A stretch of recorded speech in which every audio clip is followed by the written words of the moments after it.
নমস্কার, শুভ সকাল বন্ধুরা। আজকে আমরা বানিয়ে ফেলি ছানার ডালনা। এর জন্যে লাগবে একটু দই, তাতে আমি প্যাকেট ধুয়ে জলটা দিয়েছি, এবং হাফ চামচ মতো ময়দাটা দিয়ে আমি ভালো করে দইটাকে ফেটিয়ে নিলাম। ফেটিয়ে নিয়ে ওটিকে পাশে রেখে দিলাম। আর একটা বাটিতে, ওই যে দেখছেন, ওই বাটিতে হলুদ গুঁড়ো, লঙ্কা গুঁড়ো, আদা বাটা আর জিরে গুঁড়ো দিয়ে জল দিয়ে আমি ওটাকে ভিজিয়ে রেখে দিয়েছি। এইবার ময়দাটা দেখুন মিশিয়ে আমি ভালো করে দইটাকে একটু ফেটিয়ে নেব। ফেটানোর পর দইটাকেও আলাদা করে রেখে দেব।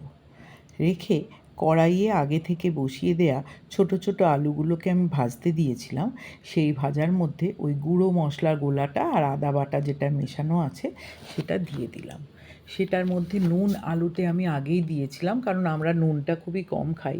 আর আলুর মধ্যে ভাজার সময় নুনটা দিলে আমার মনে হয়েছে যে আলুর মধ্যে নুনটা ভালো করে ঢুকে যাবে। এরপর মশলা দিয়ে আলুটাকে দিয়ে ভালো করে কষাতে হবে। আমি জলটা সামান্য বেশি দিয়েছি মশলায়, কারণ এই মশলার জলেই আলুটা প্রায় শেষ ভাজা হয়ে যাবে, কারণ আগে থেকে আমি ওটার মধ্যে নুন দিয়ে রেখেছিলাম। এরপর এর মধ্যে দই গোলাটা দিয়ে দিলাম, দিয়ে কষাতে থাকলাম যতক্ষণ মনে হবে নিজেদের যে এইটা কষিয়ে মশলার কাঁচা গন্ধটা চলে গেছে, ততক্ষণ আমি মশলাটাকে দিয়ে ওইটা কষিয়ে রাখবো আলুটাকে।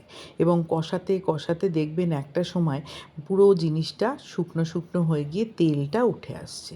যদিও আমরা তেল মশলা বেশ কম খাই, তাই জন্যে আমাদের তেল হয়তো খুব বেশি উঠবে না, দই থেকে সামান্য বেরোবে আর রান্নার জন্য যেটুকুনি সেটুকুনি বেরোবে। মশলাটাকে খুব ভালো করে কষাতে হবে।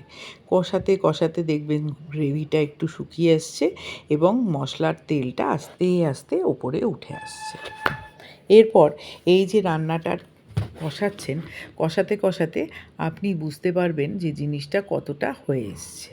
আমাদের বাড়িতে চিনির প্রচলন কম, আমরা সুগার ফ্রি দিয়ে রান্না করি।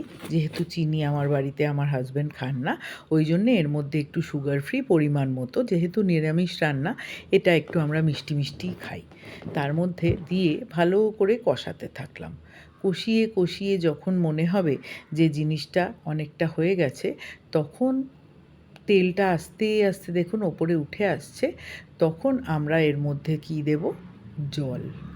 জলটা আমি আমার পরিমাণ মতো দেব, কারণ জলটা যদি বেশি হয়ে যায় আলু গলে যেতে পারে। আমার যেহেতু আলু অর্ধেক ডান, তাই আমি জলটা অল্প দেব। আপনাদের যদি মনে হয় না এতেই আর একটু জল বেশি দিয়ে সেদ্ধ করবেন, সেটা আপনাদের ওপর।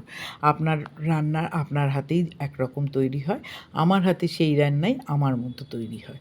সুতরাং জল দিয়ে যখন আলুগুলো একটু একটু ফুটতে শুরু করবে, তখন আমি তেলটা দেখব ওপরে আস্তে আস্তে উঠে আসছে।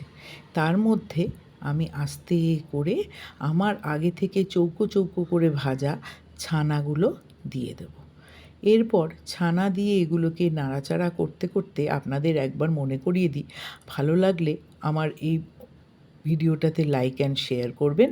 আর আমার একটি ইউটিউব চ্যানেল আছে, সেটিকে প্লিজ সাবস্ক্রাইব করবেন। আচ্ছা, এরপর আমি আরেকবার দেখে উল্টে পাল্টে নিলাম। আমার চ্যানেলটির নাম রকমারি_টুকিটাকি। প্লিজ চ্যানেলটিকে সাবস্ক্রাইব করবেন। তারপর বাঙালি রান্নায় না গেলেও আমার একটি খুব প্রিয় জিনিস আমি এই রান্নায় মিশিয়ে দেব, সেটা হলো কাসুরি মেথি। আমার ভীষণ ভাল লাগে এর গন্ধ। আপনারা না ভালো লাগলে দেবেন না, আপনারা ঘি গরম মশলাও দিতে পারেন। আর যদি কাঁচা লঙ্কাও দিতে চান আস্ত 2-1টা দিয়ে দেবেন। এতে কি হবে, একদম রোজকার রান্না একটু অন্যরকম খেতে লাগবে। হয়ে গেলে